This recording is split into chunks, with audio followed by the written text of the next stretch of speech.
नमस्कार दोस्तों, आप देख रहे हैं लक्ष्य स्कूल 2 और मैं हूं आपका होस्ट और दोस्त विशाल। और आज हम पढ़ेंगे क्लास 7th और 7th ही चैप्टर है जिसका नाम है मानवीय पर्यावरण, बस्तियां, परिवहन एवं संचार।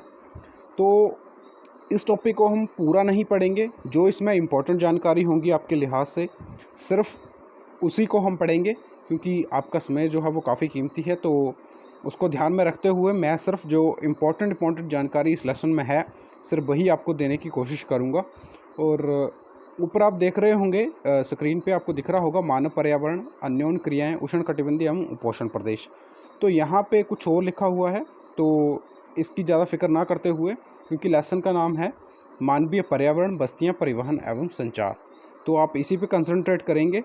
तो इसमें हमें मानवीय पर्यावरण के बारे में समझाया हुआ है कि किस तरह से मानव ने सबसे पहले जैसे कि आपको पता है आदि मानव के रूप में हम पृथ्वी पर आए थे, और उसके बाद हमने धीरे धीरे जो है वातावरण को अपने अनुकूल बनाने के लिए जो विभिन्न तरह की क्रियाएं की और उसको प्रकृति को धीरे धीरे समझने की कोशिश की।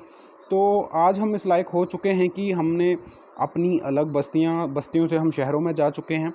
तो हम यहाँ पे यही समझेंगे कुछ मोटी मोटी जानकारी कि बस्तियाँ क्या होती हैं। जैसे कि आप सभी को पता है जहाँ सभी मनुष्य इकट्ठे होके रहते हैं, और पहले पहले जो मनुष्य था वो गुफाओं में रहता था। इस लेसन में हम सिर्फ इम्पोर्टेंट जानकारी ही साझा करेंगे एक दूसरे के साथ, और पूरा लेसन में आपके साथ हम पूरा लेसन डिस्कस नहीं करेंगे।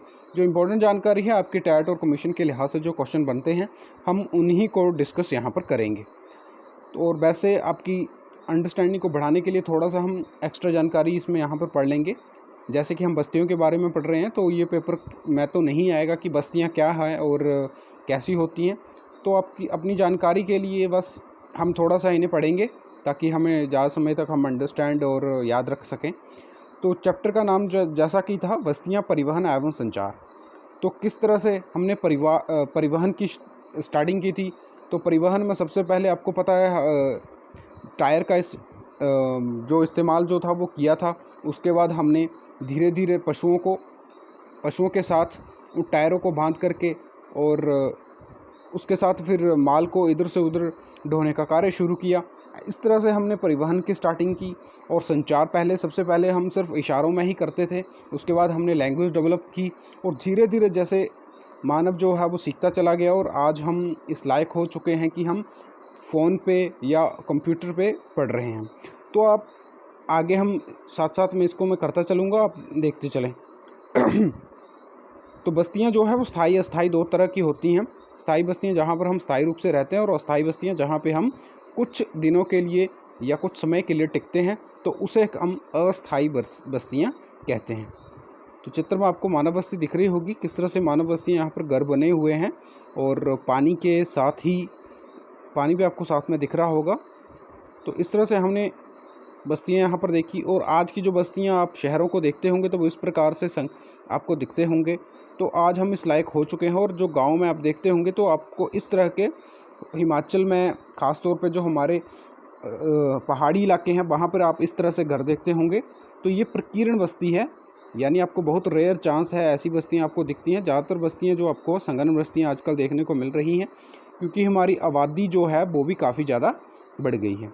तो इस तरह से और आज भी कई बस्तियाँ आपको दिखती होंगी जो, जैसे कि यूपी बिहार की बात करें तो मैक्सिमम वहाँ का इलाका जो है बाढ़ में, तो वहाँ के घर बाढ़ में आ जाते हैं, यानी कि उन घरों में पानी भर जाता है। तो उसी से बचने के लिए आप देख सकते हैं, इन लोगों को पता है कि हर साल बाढ़ आती है, तो इन्होंने क्या किया हुआ है, देखिए बहुत सारे नीचे डंडे लगा दिए हुए हैं, और अपने जो मकान है उनकी जो हाइट है वो बढ़ा दी है, ताकि पानी जो है वो इन तक ना पहुँचे। तो इस तरह के मकानों को आप सिल्ट का मकान कह सकते हैं। और यहाँ पर आप साथ ही चित्र देख रहे होंगे, आप बर्फ़ से बने आवास देख रहे होंगे। तो जो बर्फीले इलाके हैं हमारे, जो शीतोष्ण जो कि उच्च अक्षांशों पे जो इलाके पड़ते हैं, जैसे कि जो देश रशिया की बात कर लें, आप कनाडा की बात कर लें, या यूरोप के कुछ देश इसमें पड़ते हैं, तो वहाँ पर इस तरह के घर बनाए जाते हैं ताकि वो यह घर वो आपको बर्फ़ से बना हुआ दिख रहा होगा बर्फ़ से, ऐसा लग रहा है कि बर्फ़ से बना है, लेकिन इस पे ऊपर बर्फ़ पड़ जाती है, लेकिन जो अंदर का जो इलाका अंदर जो आप जब इस घर में प्रवेश करते हैं तो पूरी तरह से गर्म होता है, यानी हमारे लिए काफ़ी उपयुक्त है, बर्फ़ में ये काम आता है। और वहाँ के देश इस तरह के घर जो हैं वो वहाँ से बर्फ़ से बचने के लिए, ठंड से बचने के लिए बनाते हैं। तो इस तरह से हमने बस्तियाँ देखी। तो गर्म जलवायु वाले क्षेत्रों में मिट्टी की मोटी दीवार वाले घर भी पाए जाते हैं।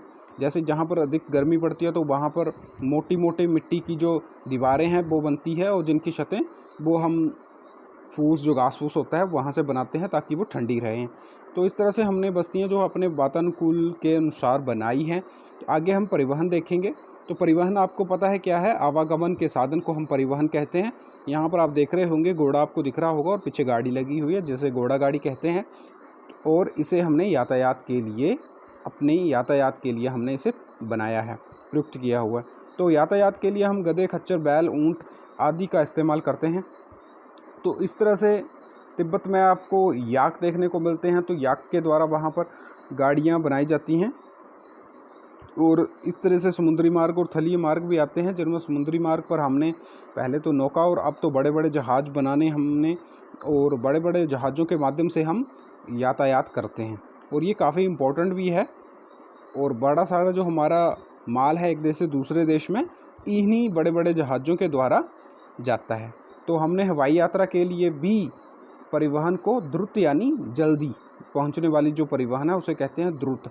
तो हवाई सेवा का भी हमने स्टार्टिंग की हुई है, जिसमें कि बड़े बड़े देशों तक, जहां तक पहुंचने में पहले हमें कई हफ्ते, महीने लग जाते थे, लेकिन अब हम कुछ 5-6 घंटों में ही एक देश से दूसरे देश में पहुंच जाते हैं। तो ये कैसे संभव हो पाया है? परिवहन के साधनों के जरिए ही।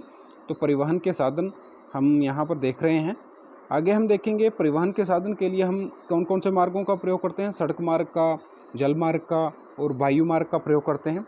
तो सड़क मार्ग का आप देख रहे होंगे, यहाँ पर आपको दिख रहा है किस तरह की सड़कें आज हमने कंक्रीट की बना ली, और आप पता नहीं कितने हज़ारों किलोमीटर का एरिया जो है इन सड़कों के द्वारा हमने अचीव जो है वो कर लिया है।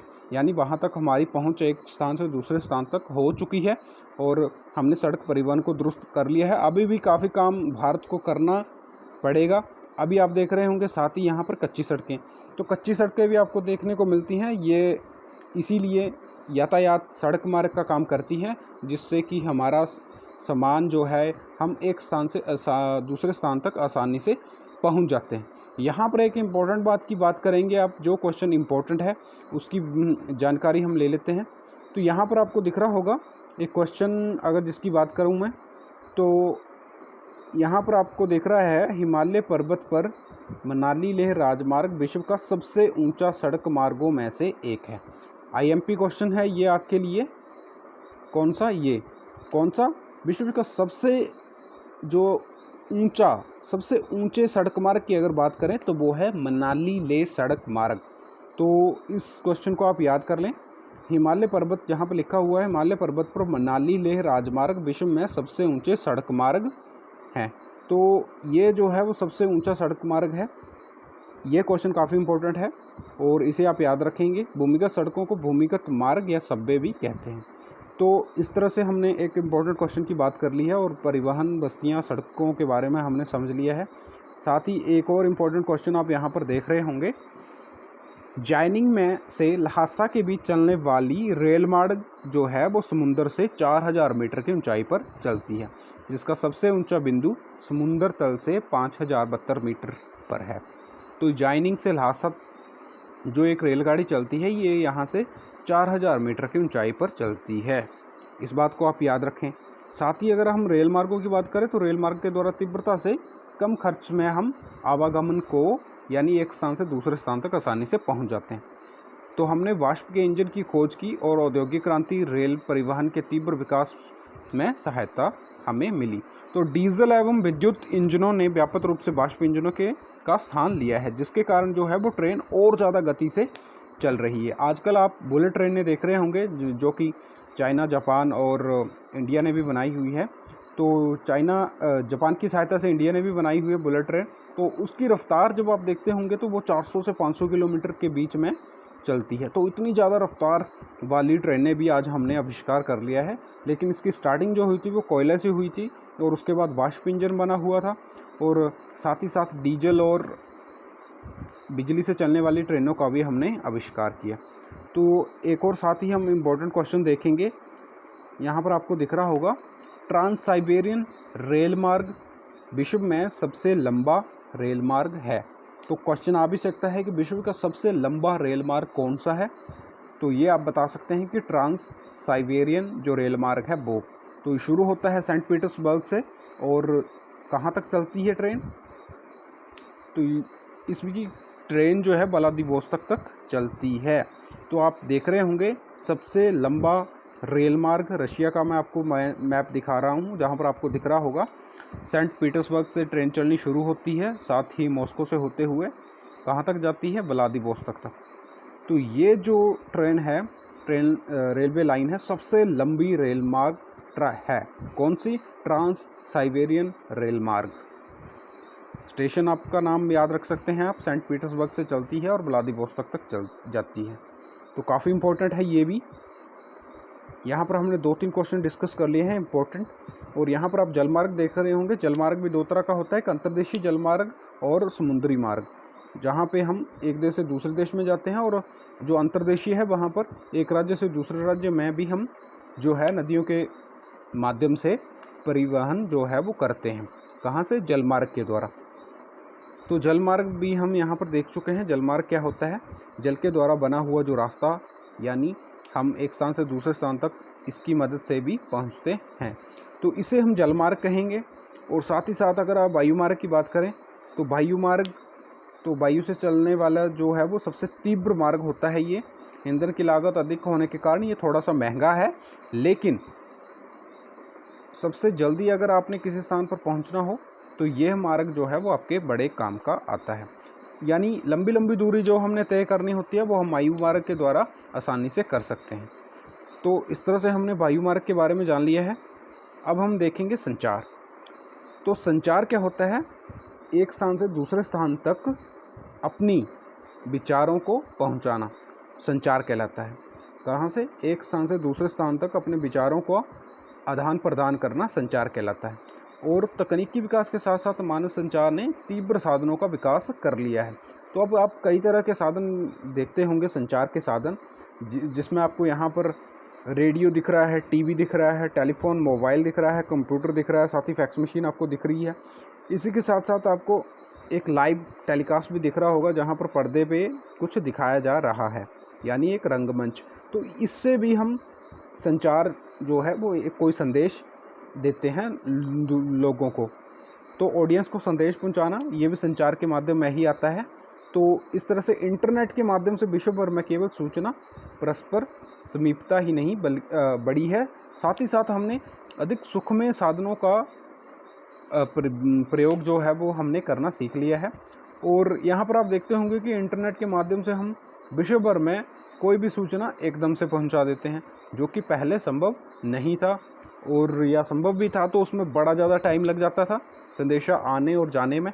तो अब हमने कई ऐसे साधन बना लिए हैं जिसे आप सुख के साधन भी कह सकते हैं। तो इसी के साथ साथ पहले आप देखते होंगे कि हम कैसे आदान प्रदान करते थे। ये आपको दिख रहा होगा, हम स्वयं एक दूसरे के साथ मिलते थे। आपको इस ऊपर वाली तस्वीर में दिख रहा होगा। इसके बाद हमने क्या किया था, कबूतर जो पक्षियों के माध्यम से हम संचार पहुंचाते थे, या फिर हम ढोल नगाड़े के माध्यम से। उसके बाद हम डाकघर, इसका प्रयोग किया हमने संचार के लिए। साथ ही साथ फिर हमने आविष्कार किया किसका, किताबों का, अखबारों का। इसके साथ फिर हमने सारा आविष्कार किया है जो आप देख रहे होंगे, मोबाइल, टीवी, टेलीविज़न। तो इसके माध्यम से हमने संचार व्यवस्था को हमने आसान बनाया है। तो और इंटरनेट से आपको पता ही है पूरे विश्व में हम कोई भी सूचना कभी भी पहुंचा सकते हैं। तो इस तरह से हमने इस लेसन के बारे में जान लिया है। तो यहाँ पर आप देख रहे होंगे 7 कॉन्टिनेंट, यहाँ पे जलमार्ग के द्वारा जो रूट दिखाए हुए हैं और वायुमार्ग के द्वारा भी रूट दिखाए हुए हैं। जो लाल रंग के आपको मार्ग दिख रहा होगा वो वायुमार्ग है, और जो डॉटेड आपको दिख रहा होगा, जो डॉटेड नीले कलर से आपको दिख रहा होगा वो है जलमार्ग। तो इस तरह से हमने एक देश से दूसरे देश में संचार मार्ग तो हम यूज़ करते ही हैं, साथ ही साथ वायु मार्ग से भी हम एक देश से दूसरे देश में और जलमार्ग से एक से दूसरे देश में हम जाते हैं और माल को भी एक स्थान से दूसरे स्थान तक पहुंचाते हैं। तो ये पूरा कॉन्टिनेंट आपको दिख रहा होगा, पूरे का पूरा वर्ल्ड आप देख रहे हैं, जिसमें आप 7 कॉन्टिनेंट भी देख रहे हैं। तो इस तरह से हम सभी कॉन्टिनेंट से जुड़े हुए हैं। और तो ये इम्पोर्टेंट जो है चैप्टर जो है, आपके 2-4 क्वेश्चन इम्पोर्टेंट इस चैप्टर से बनते हैं। इसकी के साथ साथ हम अगला आज के लिए इतना ही पढ़ेंगे। तो अगला चैप्टर जो है वो हम नेक्स्ट वीडियो में करेंगे। तो यहाँ पर आप परिवहन के 4 प्रकार क्या हैं वो बता सकते हैं। इसके मैं क्वेश्चन आंसर आपको प्रोवाइड कर देता हूँ और आप देख लीजिए। तो यहाँ पे आप देख सकते हैं परिवहन के 4 प्रकार जो आपने देखे। साथ ही साथ अब बस्ती से आप क्या समझते हैं, हमने इस बात को जाना। ग्रामीण लोगों के क्रियाकलाप कैसे होते हैं, हम खुद गांव में रहते हैं तो आप बता सकते हैं कि कौन कौन से क्रियाकलाप आप करते हैं, उन्हें आप लिख सकते हैं। रेल मार्ग के किन्हीं 2 गुणों के बारे में बताएं। लंबी दूरी की यात्रा के लिए आरामदायक और उद्योग धंधे के विकास के लिए। उद्योग धंधे के विकास के लिए कैसे इम्पोर्टेंट है, क्योंकि उद्योगों से हम बहुत ज़्यादा मात्रा में जो माल का उत्पादन होता है उसे एक स्थान से दूसरे स्थान तक ट्रेनों के जरिए हम पहुंचा सकते हैं। तो इसके लिए काफ़ी इम्पोर्टेंट है।